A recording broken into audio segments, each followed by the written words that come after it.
오늘은 새누리당 수석 대변인 맡고 계시죠. 경기도 포천연천 출신 김영우 의원 이 자리에 모셨습니다. 안녕하세요. 네, 안녕하세요. 반갑습니다. 예. 네, 한겨레신문 좀 자주 오셨나요? 전에도 들리신 적이 있습니까? 제가 황우여 대표 모시고 재작년에 여기 인사 한번 왔었고요.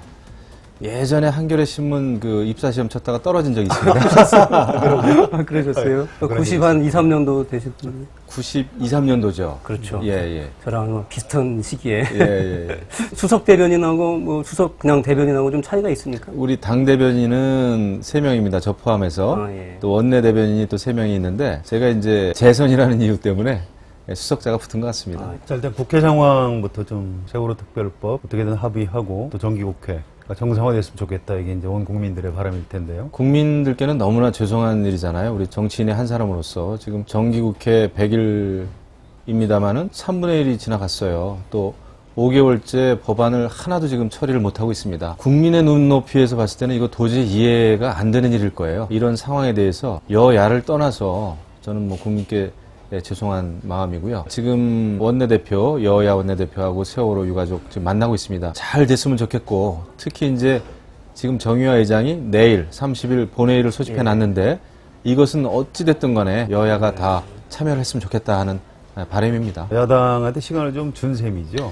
야당을 한번 배려하셨죠. 26일 날은 기습 산회를 하셨어요. 그래서 저희가 야당 의원들 입장에서는 무슨 의견을 표명하지를 못했습니다. 근데 내일은 이제 여야가 같이 참여해야 되겠죠. 새누리당 의원들은 이제 정의와 국회의장 뭐 사퇴 촉구 결의안 뭐 이런 거 뭐 낸다 뭐 이런 말도 나오고 그랬는데 낼 생각이 있었던 건가요? 어떻게 보십니까? 그 26일 날 이제 정의화 의장님이 그 산회를 했기 때문에 그거에 대한 강한 유감이 좀 있습니다. 반발이 있죠. 사퇴 촉구 결의안을 낼지 안 낼지는 제 생각에는 내일 30일 본회의가 제대로 열려서 그 90여 개 법안이 통과되느냐 안 되느냐에 좀 달려있지 않을까 그런 생각이 들어요. 그때 그 정의화 의장이 26일 날 본회의를 진행한 것보다 이렇게 여유를 두고 시간을 좀 여유를 두고 30일로 미룬 것이 결과적으로는 여야 그 대화 분위기를 형성하는 데 좀 도움이 된 거 아닌가요? 어찌됐든 간에 야당을 좀 배려해 준 건데 그렇죠, 예. 다만 새누리당 쪽에는 전혀 그런 어떤 사전에 귀띔이 없었어요? 의견 교환이 없어가지고 네. 우리 그 원내 지도부 특히 예. 이완구 원내대표가 크게 정말 당황했죠. 이완구 원내대표가 좀 사의 표명했다. 그건 철회했죠. 했다가 우리가 박수로 다시 재신을 해드렸죠. 네. 여야 원내대표들 실현인 것 같습니다. 너무 어려울 겁니다. 하고. 법안이 처리가 안 되면 그거는 정말 원내 지도부로서는 최악이잖아요. 그런데 국회의장 사퇴 촉구 결의안이 만약에 새누리당의 당론이라면 사실은 국회의장이 사퇴할 수밖에 없을 것 같거든요. 그게 의원들 좀 화가 난 의원들 일부에서 추진을 하신 건지 아니면 원내대표를 비롯해서 새누리당의 어떤 의원 다수가 당론으로 지금 했던 것인지. 아마 26일 사태에 대해서는 우리 새누리당 의원 그날 154명인가가 앉아 있었거든요. 제가 볼 때 거의 전부 다 정의화 의장한테는 사실 굉장히 그 유감을 가졌습니다. 그렇게 섭섭했나요? 그렇죠. 한 사람 한 사람이 그 일정을 위해서 모든 걸 다 포기했고, 특히 우리는 그날 기존의 여야가 합의했던 법안만큼은 처리한다, 해야 된다라고 하는 생각을 가지고 그 자리에 임했는데, 이게 이제 한마디 적이 없이 산회가 되다 보니까 대다수 의원들은 반발은 있어요. 다만 국회가 또 앞으로도 정상화돼야 되기 때문에 그 사퇴 촉구안을 아주 여러 의원이 그 서명을 해서 제출은 물론 안 하겠지만 어쨌거나 원내 지도부 차원에서는 그런 게 준비가 좀 됐죠. 네. 지금 아마 이 방송이 나갈 때쯤이면은 국회가 아마 여야가 협의가 잘 돼서 정상화되어 있을지도 모르겠습니다. 어쨌든 근데 오늘 아침까지만 해도 굉장히 험악한 분위기였는데 갑자기 이렇게 급진됐어요, 대화적으로. 무슨 그런 계기 같은 게 있었습니까? 저는 아무래도 30일 날 본회의 소집은 정의화 의장도 야당을 배려해서 26일에서 30일로 연기를 해줬고, 그럼 야당으로서도 굉장히 부담이 있을 겁니다. 이게 예산 처리도 해야 되고요. 그렇죠. 국정감사 일정도 또 잡아야 되는데 국회 등원을 하지 않는다는 거에 대한 굉장히 부담이 있었을 거예요. 한번 양해를 받았기 때문에. 그래서 좀 급진전된 거다 이렇게 생각하고, 또 하나는 26일 날 어쨌거나 새누리당 의원이 거의 전원이 출석을 했잖아요. 그러니까 여당의 입장에서는 뭔가 의지를 좀 보여준 셈이죠. 그런 여러 가지 그 여건이 좀 무르익어서 이 30일 본회의 소집에 강력한 좀 그 압박 요인이 되지 않았나 이런 생각을 좀 합니다. 그 약간 지나간 얘기인데요. 일요일에 그 문희상 위원장이 여야 대표회담 제의했는데 한 10분 만에 바로 거부를 했다 이런 식으로 이제 언론에 보도가 됐고 그때 대변인 브리핑을 근거로 그렇게 보도를 했었는데요. 그때 김무성 대표가 거부를 한 거를 전달하신 겁니까? 뭐 어떻게 된 겁니까? 경위가 뭐 적반하장 이런 얘기를 했다 안 했다 이런 논란도 있고 그러던데. 적반하장이라는 말을 많이 썼죠. 저도 썼고 뭐 문희상 비대위원장님도 쓰셨는데 사실 그날은 그렇습니다. 10분 만에 우리가 뭐 거절했다가 아니고 저는 원래 11시 30분에 오전에 기자회견을 하기로 정해져 있었어요. 예정이 돼 있었군요. 예정이 돼 있었어요. 네. 그날 제가 하려고 했던 얘기는 바로 그겁니다. 대동소이한데요. 제가 실제로 했던 거하고 30일 본회의에는 야당이 반드시 참여해야 된다. 조건 없이. 그것이 국회 정상화를 위해서는 반드시 필요하다. 그 다음에 그 전에 협상. 물론 협상의 문이 항상 열려 있지만은 30일 날 야당이 참여하는 거에서부터 국회 정상화가 시작됩니다라는 얘기를 하려고 그랬어요. 근데 결과적으로 제가 그런 식으로 또 했습니다. 다만 그 한 30분 전에 문희상 비대위원장이 이제 긴급 회동 제안을 하셨지만은 그거에 대해서 뭐 회동을 못했다라는 얘기가 아니라 그럼요. 30일 날 본회의 참여가 중요하다는 거를 말씀드린 거죠. 그 적반하장이라는 표현은 김무성 대표는 사용을 안 했었습니까? 공개적으로 하신 적은 분명히 없습니다. 두 분 사이에 무슨 얘기 오갔는지는. 그거는 뭐 제가 얘기할 적은 아니죠. 물론 알겠습니다. 대변인께서 이제 김무성 대표를 대신해서 약간 책임을 지는 듯한 그 대변인이라고 하는 자리는 또 그런 자리입니다. 본변이 아니죠. 대변인. 늘 당대표하고 대변인은 교감을 하고 있습니다. 근데 이제 김무성 대표가 오늘 약간 미안하다. 적반하장이라는 표현을 쓴 것처럼 돼서 미안하다. 야당한테 미안하다. 야당한테 그런 표현을 쓴 것이 결과적으로 이제 오늘 협상의 분위기에 아마 기여를 한 것 같아요. 굉장히 잘하신 일이라고 봅니다. 그런 것 같습니다. 김용 대변인께서는 약간 그 적반하장이라는 말을 스스로 쓴 것처럼 약간 좀 곤란하지 않으세요? 저는 뭐 곤란하다기보다는 당 대변인 입장에서 그 당 전체의 흐름, 그렇죠. 물론 이제 당 대표하고는 제가 모든 거를 다 교감을 하죠.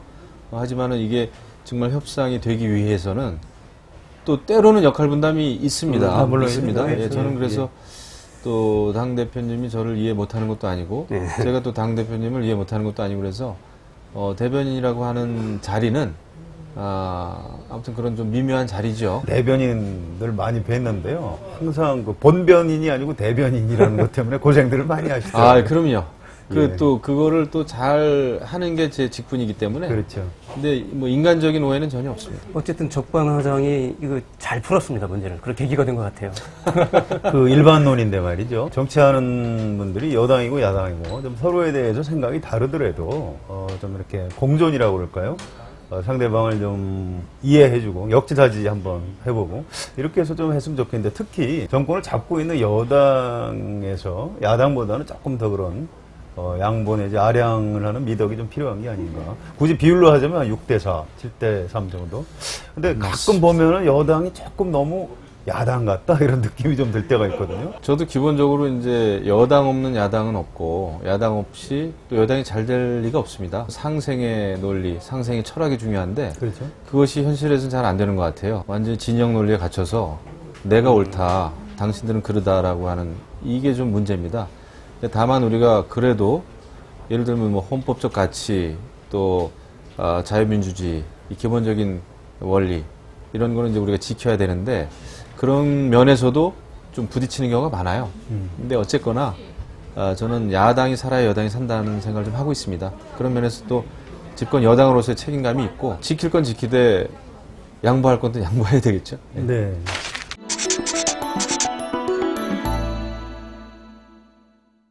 이제 당청 관계를 한번 짚어볼까요? 이제 지금 김무성 대표 전당대회에서 이제 그 수평적 당청 관계 할 말은 하는 여당 이런 것을 이제 주요한 슬로건으로 걸고 대표에 당선되셨단 말이에요. 뭐 대변인으로서 지금 그런 관계가 이루어지고 있다고 보세요? 저는 아직까지 당청 관계가 시험에 들었다고는 생각 안 합니다. 많은 분들은 얼마 전에 우리 당대표, 원내대표 청와대에 가서 이제 세월호 특별법안과 관련해서 협상과 관련해서 이제 대통령하고 얘기를 하고 나왔는데 그 모양새만 보고 무슨 뭐 지시 받으러 간 거 아니냐 그런데 전혀 그렇지는 않고요. 왜냐하면 특검이라든지 이런 문제는 굉장히 중요한 문제죠. 당대표로서도 그렇고 대통령도 결국은 나중에 특검을 임명하는 거는 임명권자는 대통령이거든요. 그런 면에서는 이 법적인 가치나 이런 거에 대한 의견을 같이 하는 거는 너무나 중요한 문제입니다. 네. 이것은 지시를 받고 안 받고 문제가 아니고 그것은 갈등이 있다면 더 문제죠. 갈등이 있다면 더 문제입니다. 당청 간에. 그래서 그런 차원에서는 의견을 조율한 거다. 저는 의견 그렇게 보고 조율이다. 있습니다. 하지만 네. 김무성 대표가 얘기했던 제대로 된 당청 관계 아직도 좀 그건 두고 봐야 되겠죠. 네. 그건 두고 봐야 되겠죠. 9월 16일이었죠. 그 국무회의 한 다음에 네. 9월 16일이었습니다. 예. 갔었는데 그날 대통령이 좀 발언이 굉장히 셌거든요. 네. 뭐 세월호 특별법에 대해서도 아주 강하게 얘기했고 국회의원들 일 안 하면 뭐 세비를 반납해야 된다 이런 얘기했고. 근데 그 세비 반납은 김무성 대표가 뭐 그런 건 뭐 안 한다 뭐 이렇게 얘기를 했다는데 그 실제로는 어떻게 된 겁니까? 글쎄요, 뭐 우리 의원들 입장에서는 대통령이 좀 센 발언을 하셨다라고 이렇게 인식을 할 수 있겠지만 전체적인 맥락을 이렇게 쭉 보면 제가 김무성 대표하고도 그 세비 얘기를 좀 했습니다만 네. 그 건으로 맥락은 보니까 이제 국회의원들이 본분을 좀 다 해주길 바란다. 본분을 다 해야 된다. 또 국회가 지금 돌아가지 않는 상황에 대해서 굉장히 안타까운 그런 선에서 말씀하신 원칙적인 얘기다. 딱 거기까지만 얘기가 말씀하셨으면 좋았을 텐데 세비 반납하시는 바람에 좀 네. 의원들이 월급을 반납하라고 그러니까 기분이 안 좋으셨던 것 같아요. 그러니까 그건 이제 그 감정적인 문제가 있을 수는 있겠습니다만은 저희도 뭐 국민 앞에 염치가 없는 상황이었는데 아무튼 우리가 해야 될 일은 해야 되겠다. 그런데 대통령이 행정부 수장이신데 입법 부일에 대해서 좀 너무 구체적으로 얘기를 했다 이런 비판 같은 게 있는데 어떻게 생각하세요? 우리 의원들도 청와대에 대해서 구체적으로 비판 많이 하지 않습니까? 뭐 그런 그렇군요. 맥락이죠. 뭐 서로 할 수 있는 거다. 예, 그것도 크게 보면 그 견제고 필요한 또 갈등은 필요하다고 봅니다. 그래서 네. 너무 우리가 그 하나하나 그 표현에 얽매일 필요는 없다 이렇게 생각합니다. 보도가 약간 엇갈리고 보였어요. 그러니까 당시 그 면전에서 김무성 대표가 이제 그 세비 반납 발언에 대해서 좀 과하시다. 대통령 발언에 대해서 이런 의사표현을 했다는 보도도 있고, 그건 잘못된 와전이다. 이런 보도도 있고, 참 궁금해요. 중요한 건 제가 그 자리에 없었습니다. 그래서 제가 확인을 해드리기가 어려운데 예.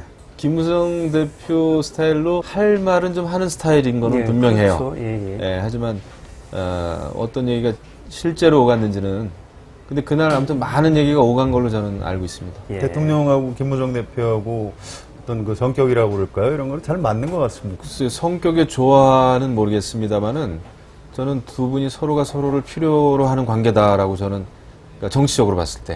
왜 그렇게 보시죠? 일단 박근혜 대통령 같은 경우에는 굉장히 원칙을 중요시 하시고 그렇죠. 예. 또 선거에서도 굉장히 이제 선거의 여왕이다라는 예. 말을 할 정도로 하지만은 또 선거라고 하는 것은 원칙도 중요하지만은 당에서 많은 그 네트워크, 또 조직, 사람들을 아우르는 그런 리더십도 필요하지 않습니까? 누군가는 네. 그런 면에서는 성격은 다르지만 기능 면에서는 굉장히 조화가 잘 되는 두 분이다. 상호 약간 보완제 예, 성격이 저는 있는 그 건가요? 생각을 좀 하고 있어요. 예. 그렇게 볼 수도 있겠군요. 예, 저는 예.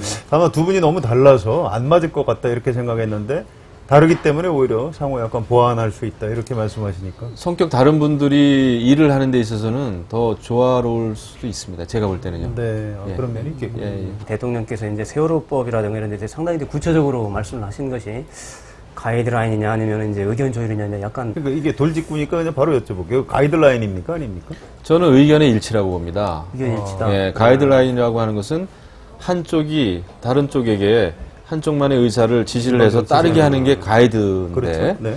그거라기보다는 이거는 워낙 헌법이라든지 사법 체계라든지 우리 새누리당으로서는 양보나 타협의 대상이 아닌 그런 가치를 가지고 의견을 공유한 거기 때문에 저는 가이드라인은 아니라고 봐요. 의사가 물론 일치한 거다. 청와대에 이제 가서 얘기를 듣고 오고 이런 모양새가 마치 그죠?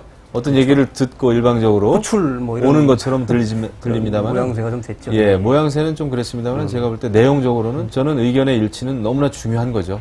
거기에서 만약에 여당과 청와대의 차이가 있다? 그거는 정말 그건 당청 관계를 넘어선 심각한 문제다 이렇게 생각하죠. 대통령이 그 여당 의원들하고 좀 소통 이걸 좀 자주 했으면 좋겠다 이런 바람이 있는데요.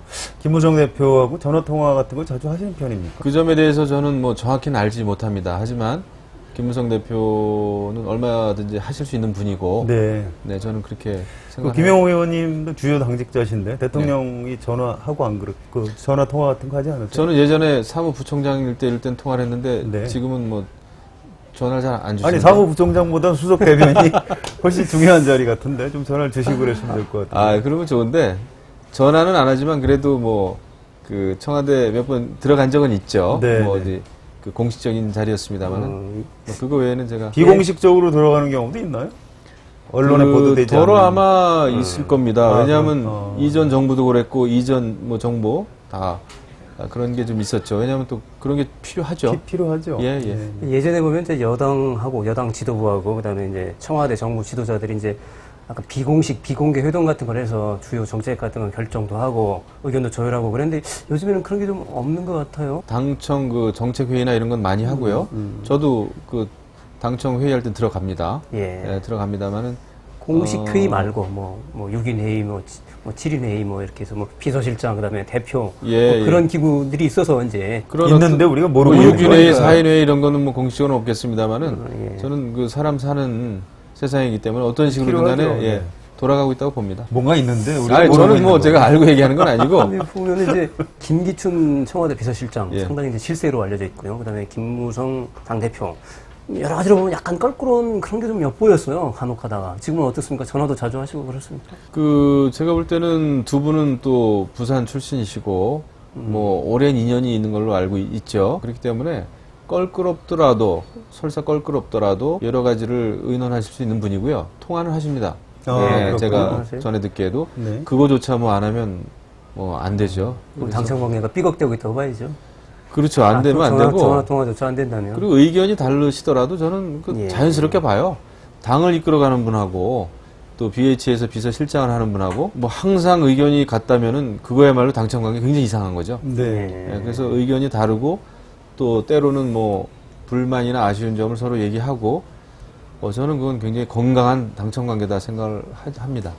정권을 잡은 입장에서요. 청와대하고 당은 약간 역할이라고 그럴까요? 국민들을 대하는 방식에 있어서도 좀 차이가 있을 수 있다고 보는데 어떤 차이가 있을 수 있을까요? 당은 계속 선거를 치러야 되고 그렇죠. 또 정권을 계속 재창출을 해야 되는 거잖아요. 선거를 통해서. 그런 면에서 변화에 민감하고 네.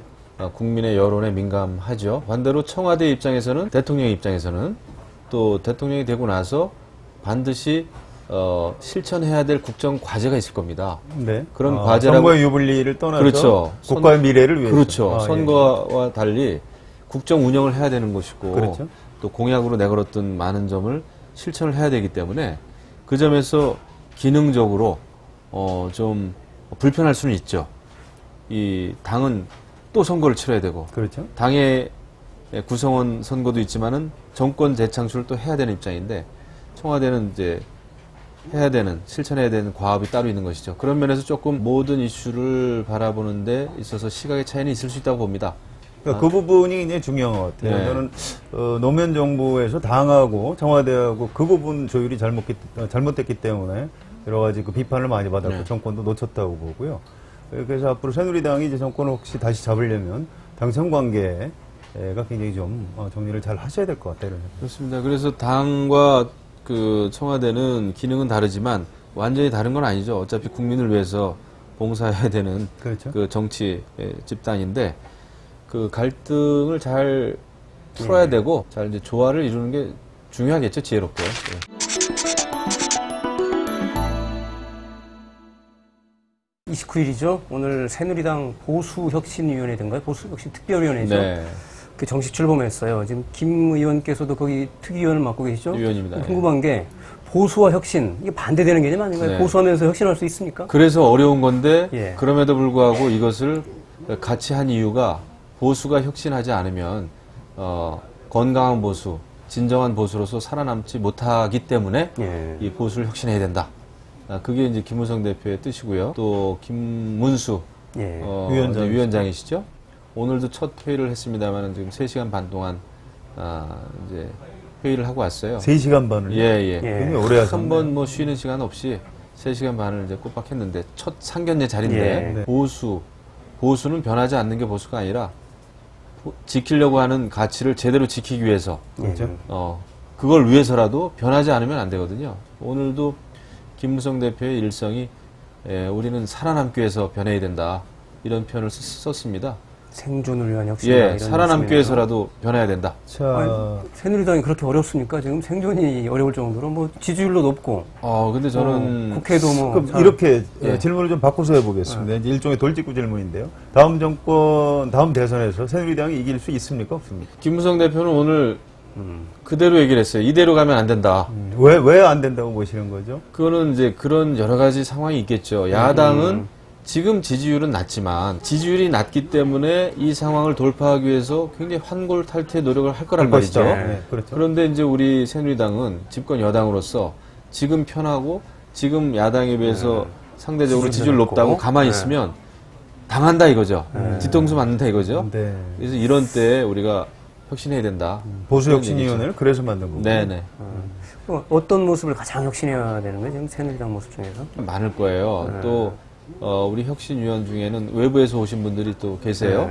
그래서 외부에서 보는 그 혁신의 과제가 있을 것이고 우리도 있을 텐데 김무성 대표 또 김문수 위원장은 일단 그 정치인의 입장에서는 공천 제도가 참 문제다. 정치권에서 벌어지는 만악의 근원은 공천 문제다라고 오늘 얘기가 또 있었어요. 그 정도로 예, 비굴한 정치인이 되지 않기 위해서 소신을 버리지 않고 자기의 정치 철학을 버리지 않기 위해서는 공천으로부터 좀 자유로워야 되지 않겠습니까? 힘 있는 권력자한테 비굴하게 굴어서 줄서기, 뭐 그렇죠. 파벌주의 이런 그렇죠. 거 다 공천 때문에 나오는 거죠. 예, 공천 때문에 나오는 거거든요. 그래서 그거 바로 잡겠다는 거죠. 그럼 지금 대표가 다음 총선 공천권과 밀접한 위치에 있는데 대표가 뭔가를 좀 기득권을 침해당하는 거 아니에요? 포기를 해야 되는 건가요? 그러면? 그런 면에서 공천권이라는 면에서는 기득권 버리겠다. 공천권에서 권자를 떼버리겠다고 하는 게 김무성 대표의 그 전당대회 때 그 공약이었거든요. 그래서 잘 지키셔야 된다고 봅니다. 그거 못 지키시면은 저도 가만히 있으면 안 되죠. 보수 혁신에 대해서요. 다음 대통령 선거 새누리당이 이길 수 있냐? 제가 이렇게 질문을 드렸는데 아까 답변을 어떻게 하셨죠? 지금 우리가 변하지 않으면은 우리 굉장히 희망 없다. 이거죠. 어렵다. 예. 그러나 변해야죠. 변하면 잡을 수 있다. 예, 살기 위해서 우리가 잘 혁신을 한다면 예. 잡을 수 있다 이거죠. 자, 한 발짝만 더 나가 볼까요? 지금 여당에서 대통령이 된다면 누가 제일 가능성이 높습니까? 그건 참 맞추기 어렵습니다. 맞추기 어렵고 지금 이제 잠룡들이 쭉 계시죠. 예. 그분들이 아마 선의 경쟁을 잘 해야 될 거라고 봅니다. 상황이 계속 변하기 때문에 저는 또 그걸 많이 봐왔고요. 그래서 그 소신을 가지고 아마 당의 혁신과 또 본인들의 혁신을 제대로 했을 때 잡겠죠. 보수 혁신위원회 보면은 잠룡들이 많이 들어가 있어요. 김문수 지사도 그렇고. 네.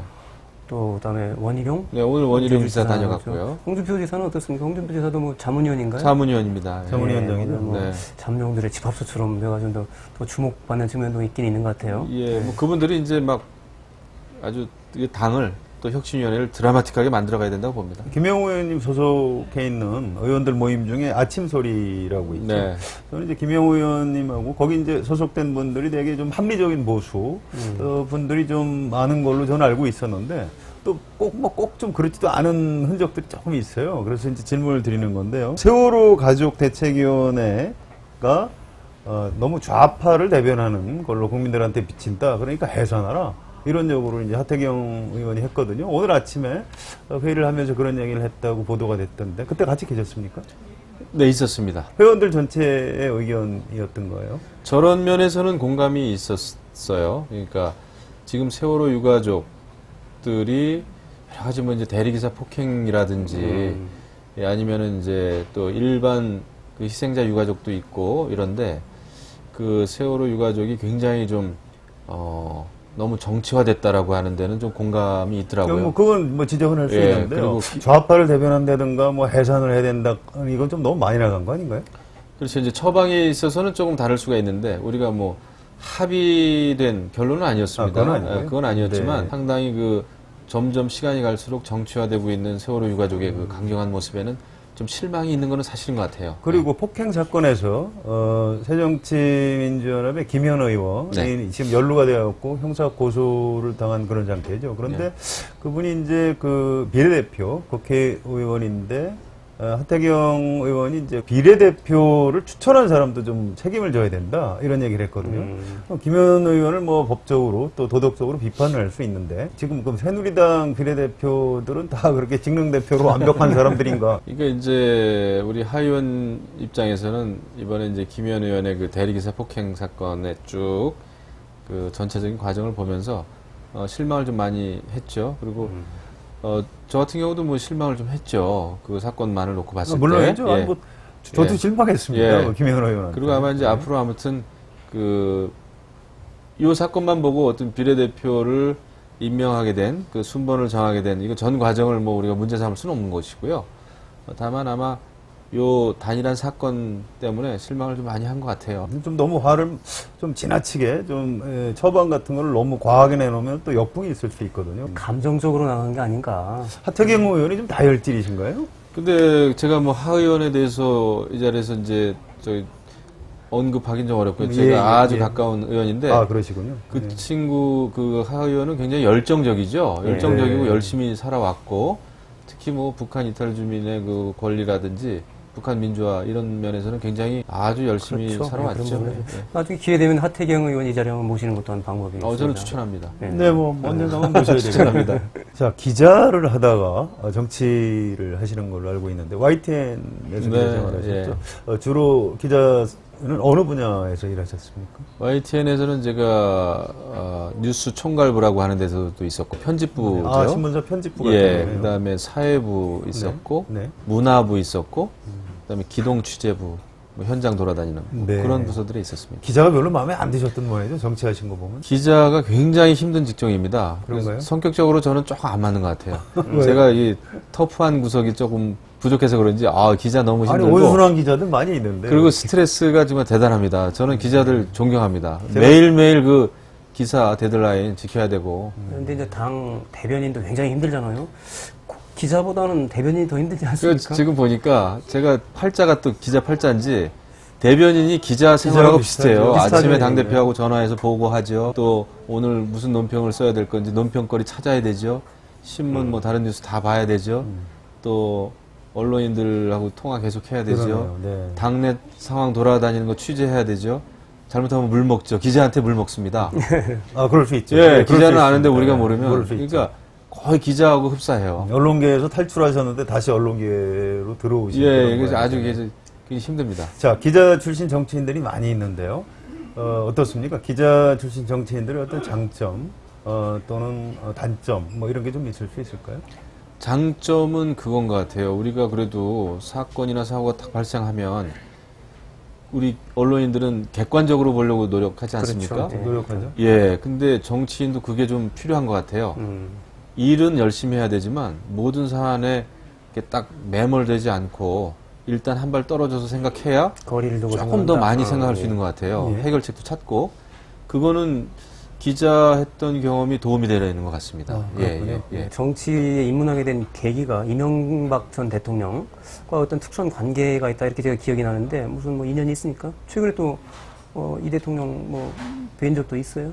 저는 뭐 자주 뵙는 편이죠. 예. 자주 뵙는 편이에요. 저는 무슨 특수관계 있으십니까? 특수관계는 아닙니다. 그냥 뭐 사람 살면서 예. 만나가지고 제가 그 대선 때 좀 도와드렸고 대선 때 한 4년을 제가 도와드렸죠. 그러니까 2007년 당선되기 전에 전에 4년. 2003년부터. 그러니까 네. 제가 꽤 오랫동안 이제 모신 관계인데 그런 면에서 제가 도움도 많이 받았고요. 많이 배웠습니다. 일을 할 때는 어떻게 해야 되고 어떤 자세로 해야 되는지 그분이 대단히 그 준비성이 강한 분이거든요. 예. 꼼꼼하고 만기 7남형이고 그래서 그런 면에서는 많이 배웠죠. 평소에 한겨레 신문 이렇게 보시죠? 아유 봐야죠. 예, 한겨레 신문에 대해서 불만이 있으면 이 기회에 말씀해 주시면 고객 의견으로 청취하겠습니다. 그 한겨레 신문 뭐 저도 사실 한겨레 신문 주주입니다. 아, 네.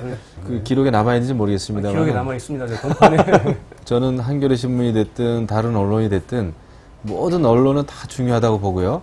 다양한 시각에서 우리 사회를 잘 조명을 하면 저는 좋다고 봅니다. 그래서 지금 단점 얘기하려니까 생각이 딱 안 나는데 네. 아무튼 우리 사회가 좀 건강해지는데 계속 좀 그 날카로운 그 시선으로 잘 비춰주셨으면 좋겠다는 말씀 드립니다. 네, 열심히 읽겠습니다. 덕담으로 이제 끝내는군요. 자, 오늘 김영우 의원 여러 가지로 감사합니다. 네. 예.